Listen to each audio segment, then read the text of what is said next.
Good morning, everyone. Welcome to another episode of The Outsiders. I'm your host, Sean Sims, and the newest member of The Outsiders and guest co-host, superstar Doc Cheatham is with us this morning as well. Good morning. God bless everyone on this blessed rainy day. It's rainy, it's slippery, it's rainy, it's ugly, but it's another day God has blessed us with, so we're going to and pass the ammunition. Now, what we're going to do today, first of all, we have an announcement to make. My good buddy and friend, the Vaughn family, condolences to them, because our pastor Vaughn of Sharon Baptist Church has passed away this past Sunday. And that really hurt me, Doc. I don't know about you. Well, I got to know Pastor Vaughn, one, because I went to the Cub Scout pack that actually met his church. We don't want to say, but it was back in 1959. And so I've known Pastor Vaughn for a while, but I really got to know him when I had left his name out of a booklet I had created about African-American sheroes and heroes. And he called me up and said, Doc, you didn't put my name in your booklet. I said, well, Pastor Vaughn, I thought you were from Richmond, Virginia. He said, oh, no, I'm a Baltimore-born bred pastor. So I got to know him very well. I'm happy to say he is in the booklet, but he is the pastor of pastors. He and my grandfather, Pastor Joseph Brown of Bible Baptist Church, the Grace Memorial Hour, which was on for years, about 40 years or so. But my grandfather came here from Philadelphia, Pennsylvania, and he took over the Grace Memorial Church. Isn't that something? Yes, he did. That's great history there. And he left to start his own church, the Bible Baptist Church. And guess who took over Grace Memorial after my grandfather? A.C.D. Vaughn. Small city, isn't it? So the Browns and Sims family have known the Vaughns for years, and Corrigan Vaughn was a really good friend of mine, and we know where he is now. And again, condolences to the Vaughn family and Sharon Baptist Church for their loss. And heaven has they got quite a character up there now in the addition. And Doc, what I want to talk about right now, because we have an action-packed full program today. Do not leave. Tell your friends, family members, listen to The Outsiders, because we got some. Call your friends up. We got some good ones. Yes, indeed. But this situation with, I'm going to quickly with the sports, because Doc and I are sports guys. Doc, he was drafted by the pros. I was recruited to college baseball, but Doc, what do you think is going on with the situation with Lamar? Again, quick, because I don't want to spend too much time. People have been pontificating, the media has been pontificating what they think, and I don't know if he's going to be here.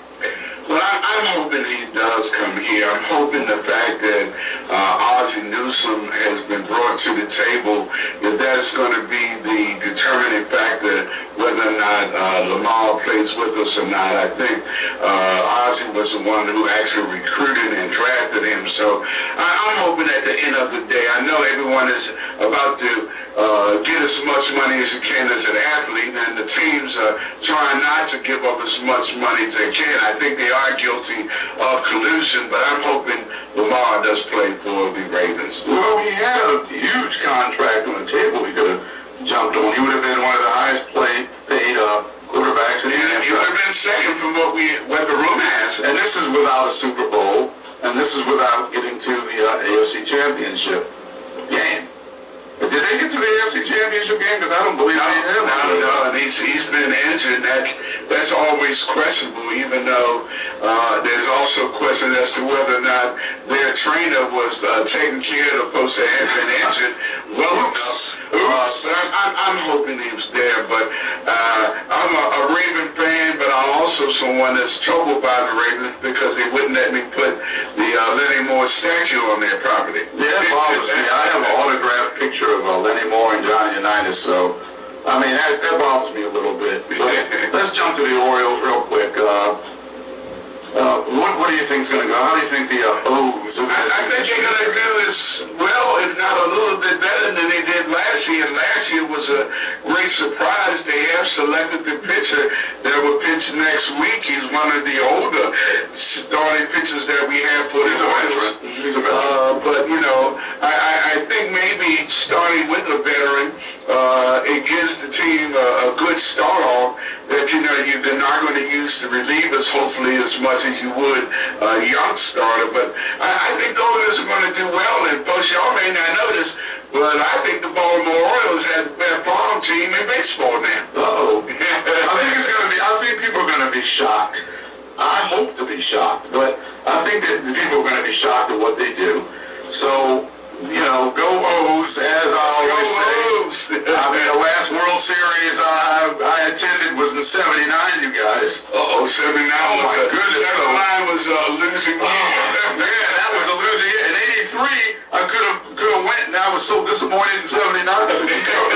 But the guys, I want to go to another World Series game here in Baltimore, you know, sometime soon. But let's go into the situation that we will be covering. Situations, I should say, because it's plural. The banking collapse and how it will affect you, what's going on there. We're going to be going over the media hierarchy in America, in which media outlets are deemed, quote-unquote, more important or more worthy than others. And hopefully, well, we're waiting for Yuripzy Morgan to come in studio because we have her as a guest. She may be running a little late. So to talk about her situation with the recall action that she's trying to get through with the Charter Amendment. And I'll have some very important information that'll be towards the end of the show. So you want to be in the know of what's going on, make sure you stay tuned to what's coming up. I think that banking situation was the bankers got caught with their hand in a penny jar. I think there are some questionable actions that they have taken, but I think the federal government has moved swiftly and appropriately to make whole those investors. But I think an investigation needs to be done as to how those shortcomings did take place, and thank God the federal government stepped in when they did, because it was getting a little scary. I think they went up to 3 banks that got affected. Well, Doc, I'm going to be getting into that, and the outsiders get the inside information. So we're going to be letting our listeners and viewers know what really is going on. And let's dive into this. Now, this guy was upset about being left out of asking questions during the White House press briefing, and he's interviewed by Tucker Carlson. Love him or hate him, Tucker gets those good interviews. And here's how it went. Nicole, could you cut one, please?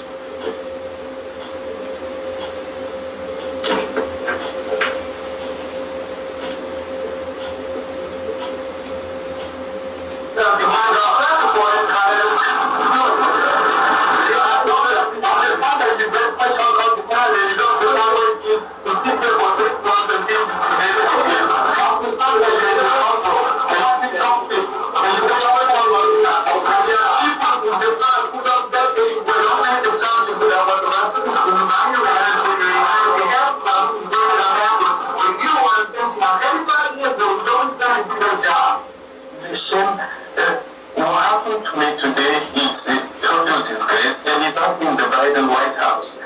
And you know, when it happens to Jim Acosta of CNN, because they respect him, he's white, he works for CNN, I'm black, I'm African, I don't have money, they look down on me, I don't have the opportunities that they have, and they don't treat me the same way. I need to do my job. The freedom of speech and the press in the U.S. allows me to do my job, and that's the only thing that I'm trying to do. And they are stonewalling me, trying to help Karine Jean-Pierre, and it's a shame. The fact that Jeff Mason and the rest should be ashamed of themselves, too.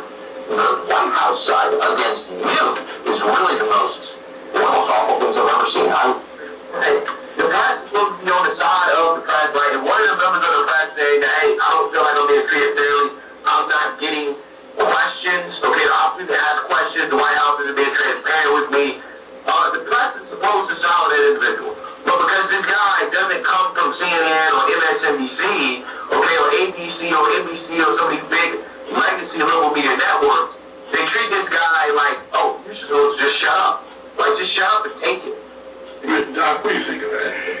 I think he has a legitimate concern. I really do. You know, I guess the accent seems like he's either Nigerian or Liberian. But I do know that there's a way to correct a shortcoming, whether it was accidentally done or done on purpose. The way that you rectify a shortcoming like that is when the president or whoever is in charge of selecting the people who give the questions, the way you redo that is you bring him on early in the next activity that you have, and you let him bring the question up first. That's how you kind of mend the tie, mend the injustice. I think he has a concern. We can't say whether or not they are guilty of purposely doing it, but he was accidentally not put in. And I think the way to correct it is bring him on the next time he wants to speak, recognize him first. And I saw a movie some years ago, and that's exactly what they did for a reporter. They rectified the problem by bringing the reporter on first. Well, I think his name is Simon Ateba, and he is from, because I looked him up, he's from Cameroon. Oh, he's from Cameroon, okay. But he's done reporting in Nigeria as well. Okay. And he actually did some reporting on Boko Haram, which is one of the most... So he really did terrible homework on that.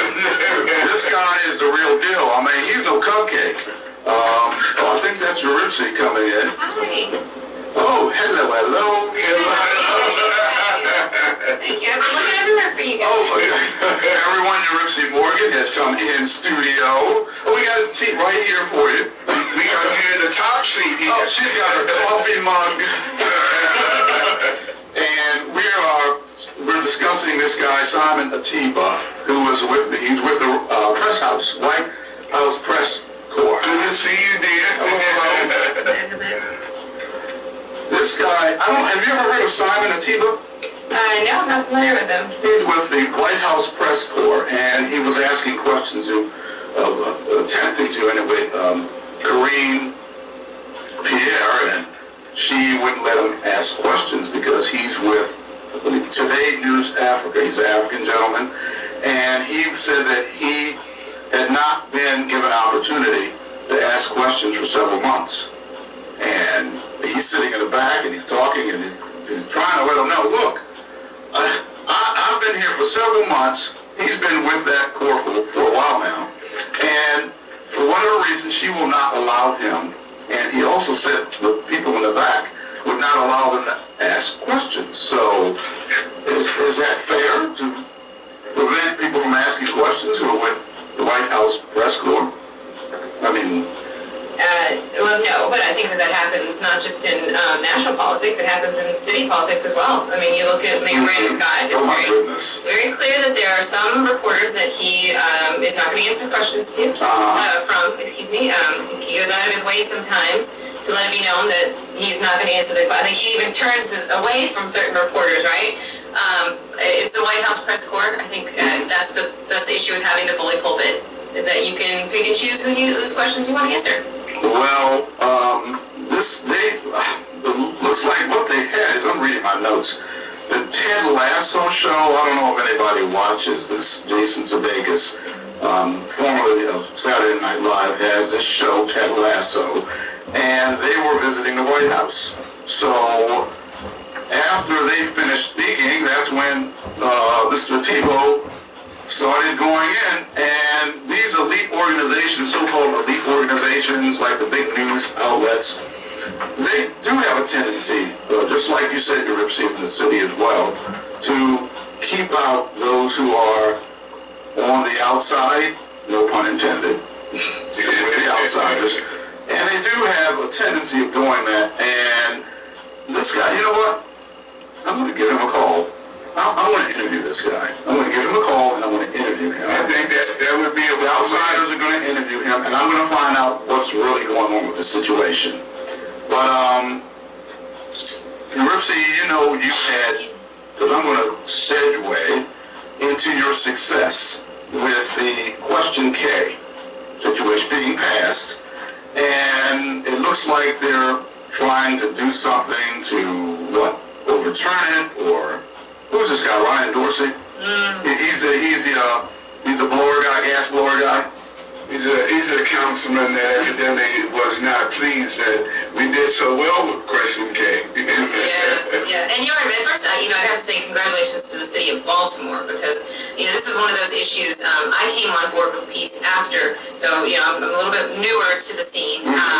But that was really a grassroots effort. I know Doc can speak to, the effort that it takes to organize people at a grassroots level. I mean, you're the expert here on that. But the fact that residents in Baltimore, because, think about it, there are very few success stories that we've had in the city for a while, right? And for those people who had to walk into the voting booth and answer yes on this, not knowing what their friends or their family or their neighbors were going to vote on, and they just took a chance and said, look, well, it sounds like a good idea to me. Term limits. Yeah, and they got it passed. I mean, the city of Baltimore did that. P.E.A.C.E. was just the conduit. We were just the messengers to tell.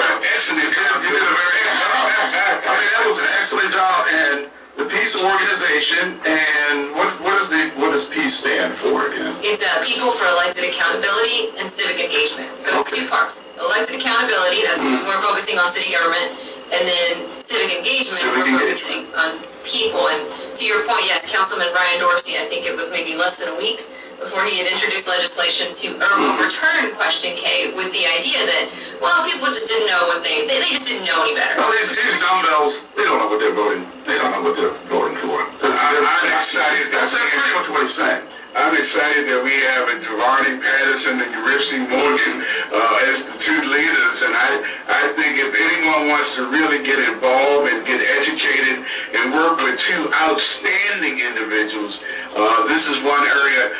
Whenever you hear about something going on with recall, you need to come join us. I'm excited.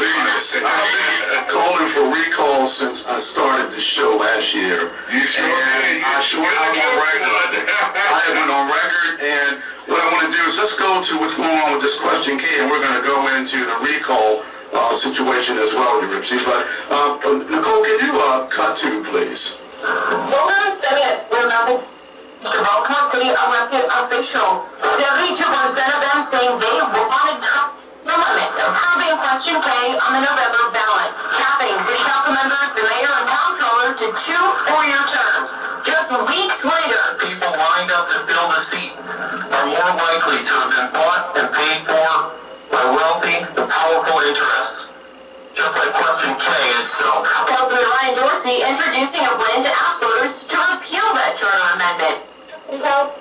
So again, I think you and I talked about this for a long time. I'm in support of term limits. I voted in support of term limits, period. And more importantly, the most important thing, it doesn't even matter what anybody thinks for Kenzie. The residents of Baltimore said yes. To move on the plan, co-sponsor Christopher Burnett telling me Monday. I think what they made out of understood the full impact of the 8-year term limits on the city of Baltimore. So you say that the voters who supported this didn't know what they were voting for? No, not really. I guess I don't, if they supported it, and now you're saying that, why won't the council just accept the will of the voters? We're not accepting it. Sure. So this thing would ask voters to repeal it rather than just put it in place. Pastor P.E.A.C.E., longtime Baltimorean, on Fox 45 Morning News Wednesday, saying Dorsey's plan is insulting the voters in Baltimore. Not forgive them for saying that you were stupid. You were stupid for voting for them. Don't make the same mistake twice. That sentiment echoed by others in the council. It's a slap in the face and then come ahead and say that the voters don't know better and therefore you need to go ahead and repeal it. In addition to Burnett, Councilmembers Odette Ramos and Danielle McCray are co-sponsoring Dorsey's bill. For saying that you were stupid. You were stupid for voting for them. Forgive them for saying that you were stupid. You were stupid for voting for them. Don't make the same mistake twice. No, don't make the same mistake twice. place. What do you think of this business where they're basically telling the citizens of Baltimore City, you really don't know what you're doing? I think it's condescending, and it's a slap in the face. I mean, it's insulting to tell people, and you just heard there, Mackenzie Cross, the reporter, asking the question of the council member, just what you're saying is that they didn't know any better, and his response was, oh, that's not what we're saying. And let's be clear, nationwide, the support for term limits in general is in the 80s. It's about 85%. That's really high. Yeah, it's really high. And people of Baltimore did what basically nobody else in the country has been able to do, which is successfully pass term limits on their elected officials. It's a pat on the back. It's not that people didn't know what they were doing, it's they knew exactly what they were doing, and they were happy to do it. Well, I've noticed that there have been a lot of issues where, I mean, this is in inner cities, small towns, and like throughout the country. I believe that there has been an influx of what I term, this is my term, bottom feeders. Bottom feeders. Somehow, by all types of means, they somehow get into elected positions or public offices, and these people have basically brought with them chaos, harm, lies, incompetence, destruction, and the people are basically fed up. And they're fed up, and they're showing it by voting for the question K, and I believe that they will also vote for a recall charter amendment as well. I believe that will be successful if done properly, and I believe the P.E.A.C.E. has the intelligence, the means, and you guys know what you're doing. You're not going to just fumble the ball. So how's that coming along with the recall situation, getting that in as a charter amendment? How are things going with that? Well, I mean, right now, it is one of the big issues that we're focusing on. We're trying to figure out if there are other things, but really the way that we're doing that is we're doing town halls all across the 14 council-mandated districts in Baltimore City. So we've done 3 so far. We've got 11 more to go. And the reason that we're doing that, Sean, is because this has to be a movement that comes from within Baltimore City, right? Nobody can come and tell Baltimore, what you need. This has to be something that people want. Exactly. And that's why we're doing these town halls in all 14 districts. We're talking to community members, and I can tell you, as soon as we bring up recall, because we always come in these town halls, we tell people this is what P.E.A.C.E. does, this is our purpose. Now we want to hear from you, what are the issues that you're facing in your community, and what big item can we bring that would help all districts across Baltimore City. And I can tell you, as soon as we bring up recall, and actually at the last meeting, we didn't have to bring up recall. Other people did. Other people, because they like the idea that, hey, wait a second, like, you hire somebody as an employee, and you tell them, okay, I'm going to hire you for a 1-year contract, but what's always in that contract? If you don't do your job, you have to perform. Yeah, I mean, just because you sign that contract doesn't mean that you can now sit at home and collect a paycheck. Exactly. I expect you to come to work and do your job.